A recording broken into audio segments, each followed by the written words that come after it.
Welcome to Recap King. In this video, we will explain Ryuzo and the 7 Henchmen. This movie tells the story of a man in charge of a group of thugs, but they have split up and gone to do their own thing. However, one of the leaders is hit with fraud and becomes a victim. He then reunites his gang to set things right. What is the story of the former Yakuza when they plunge back into the world of crime? Let's find out in Ryuzo and the 7 Henchmen. Ryuzo to 7人の子分たち. The story of Ryuzo and the 7 Henchmen begins by showing the life of a former Yakuza named Ryuzo. In his old age, Ryuzo lived with his son, Ryuhei, and his wife and grandson. Ryuzo's life is described as not much different from that of other old geezers, even though, as a former Yakuza, he still often practices using a toy bamboo sword and shows his Yakuza tattoos. Ryuhei is actually very devoted to his father. He often gives money to Ryuzo even though he got many complaints from neighbors disturbed by Ryuzo's shouting during practice in the morning. The scene changes when Ryuzo, who is alone at home, gets a call from a man. The man said that Ryuhei had lost 5 million yen from the company and had to replace it immediately if he didn't want to be fired from his job. Ryuzo looks confused because he does not have that much money. In the end, he asked the man to meet so he could hand over the money. After the call ended, Ryuzo gathered things at the house and rushed out to meet the man. Ryuzo and the man promised to meet at the park. When he arrived, the man looked like a good person wearing a suit and glasses. He claims to be the company's messenger to retrieve the money that Ryuhei lost. Ryuzo then asked the man to sit on a park bench, but he did not bring the 5 million yen as his previous request. On the other hand, Ryuzo took his valuables, which he took out one by one from a black plastic bag. There is a leather belt to a collection of ancient coins. The man looked surprised to see Ryuzo's action, and at that time, another old man came over and greeted Ryuzo. The other man is apparently Masa, Ryuzo's younger brother when he was a Yakuza. Ryuzo explains to Masa that the man is a messenger from his son's company who will take the money. Masa realizes that the man is actually a fraud and intends to beat him up. It's just that Ryuzo misunderstood and felt guilty because his brother had accused Ryuhei's male co-worker casually and intended to apologize by cutting his own finger. The man was frightened by their actions and immediately ran away. Ryuzo and Masa finally left the park for a walk while spending time together. On the way, they see another friend and former member of the Yakuza named Mikichi, whom a group of young boys is beating. Ryuzo tries to save Mikichi by scaring the gang of young boys with Yakuza tattoos on his body, but instead of being scared, the young boys laughed and insulted Ryuzo. Fortunately, a veteran police officer, Murakami, who happened to hit Ryuzo, saw the incident and intervened. After the incident, Ryuzo, Masa, Mikichi, and Murakami gathered to eat together at a restaurant. It is revealed that Murakami used to be a cop who used to catch Ryuzo and other Yakuza gangs when they were young. The veteran police officer then explained that now the generation is different and young people are no longer afraid of the Yakuza. He also revealed that the gang of delinquents was part of a new gang called Kaen Rengo.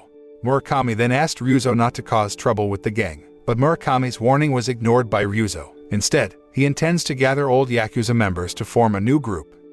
Ryuzo returns to Ryuhei's house with Masa and Mikichi and continues drinking. That night when Ryuhei came home, he was surprised to see his father's old friends reunited.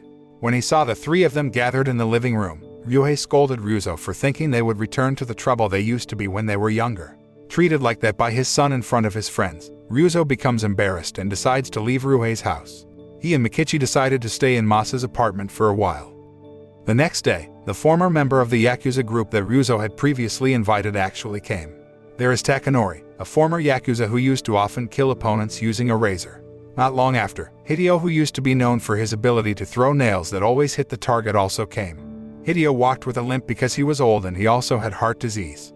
After a while, another old man walked over with a stick. Suddenly the old man drew a sword from the stick and began to show his skills. The old man was apparently a Kizo, a Yakuza swordsman. The last man to come to join them is Mac, an ex-Yakuza who dresses like a rocker in the 80s and always carries a gun. After all the members gathered, Ryuzo invited them all to come to a building that he knew belonged to the Kaen Rengo gang.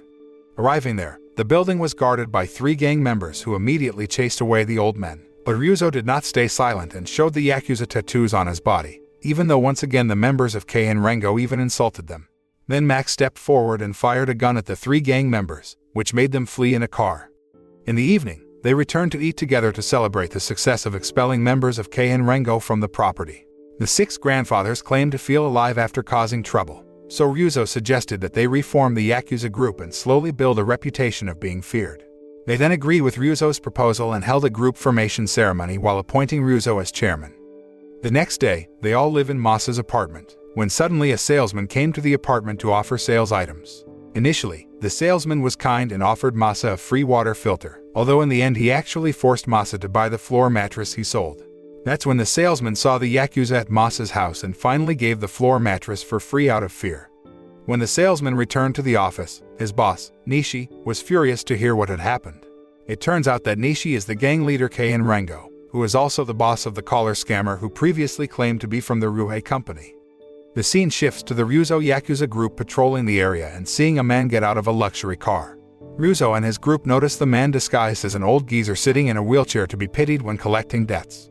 Ryuzo then confronted the man named Tokunaga because he had dared to charge into their territory. A frightened Tokunaga pleads to be released in exchange for teaching the Ryuzo Yakuza group how to collect debts. They then agreed. Tokunaga then took Ryuzo and his friends to an apartment.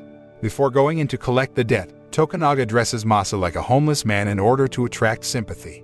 Ryuzo with Mikichi and Masa also visited the apartment of a woman who had a debt to them. But the woman, instead of feeling sorry for Masa's condition, begged for mercy because her husband was sick with cancer, so she has no money to pay. Their tactics reversed and Ryuzo actually felt sorry for the woman and gave her a grace period of 1 month later. Not only that, Ryuzo even gave her money. After that, Ryuzo intends to beat Tokunaga because he has the heart to make him collect a debt to a woman who is in trouble. After hitting Tokunaga to the ground, Ryuzo asks who his boss is. Tokunaga then said that he was a member of the Kaen Rengo gang, which made Ryuzo and his friends immediately come to the gang's headquarters. When Ryuzo and the Yakuza group came to the Kaen Rengo gang's office, Nishi had already prepared himself by calling the police to chase them away. Sure enough, Ryuzo and his friends had just confronted Nishi inside Kaen Rengo's office when the police came to raid. Among the cops who arrived was Murakami, who finally freed Ryuzo and only gave a final warning to stop causing trouble. But again Ryuzo ignored Murakami's warning and continued patrolling the area. As they were walking, they saw a crowd of people on patrol. Among these people is Yasu, Ryuzo's friend and former Yakuza. Yasu explained the protest that day, which made Ryuzo finally decide to help him. For that, Ryuzo secretly returned to Ryuhei's house to steal his son's car. He then put a sticker on the car and a loudspeaker that played the demands of the protesters. In the office building where the protest occurred, the manager initially ignored the protesters. He panicked when he saw a car with a loudspeaker coming and was afraid that the protest would spread. In the end, the manager assigned one of his subordinates, Ryuhei, to expel the demonstrators. It turned out that Ryuhei did work at the company. Long story short, Ryuhei had no choice but to go to the front of the company building and try to repel the protesters. That's when Ryuzo was surprised to see his son apparently working at the company. Ryuzo was also even more surprised because, at the same time, Tokunaga and several members of Kaen Rengo came. The company manager didn't just order Ryuhei to expel the demonstrators. They also hire gangsters so they can disperse protests. Ryuzo saw this and rushed up to the company building to chase away Tokunaga because he didn't want his son to have anything to do with gangsters. When meeting Tokunaga in the manager's office, Ryuzo beats him up and tells him to leave. Unfortunately, Tokunaga gets another hit when he returns to Kaen Rengo's office and reports to Nishi about Ryuzo getting in the way again. On the other hand, the Ryuzo Yakuza group was about to celebrate the protest's success by having fun. They seemed to return to their youth at the time of their glory. Meanwhile, Nishi has become annoyed with the Ryuzo Yakuza gang and begins plotting revenge. He then called one of the gang members, Kaen Rengo, who happened to be dating Yuriko, Mikichi's granddaughter. Nishi asks him to kidnap Yuriko to teach the Yakuza a lesson. But the man could not bear to kidnap the girlfriend he loved, so he came to Mikichi to reveal Nishi's plans.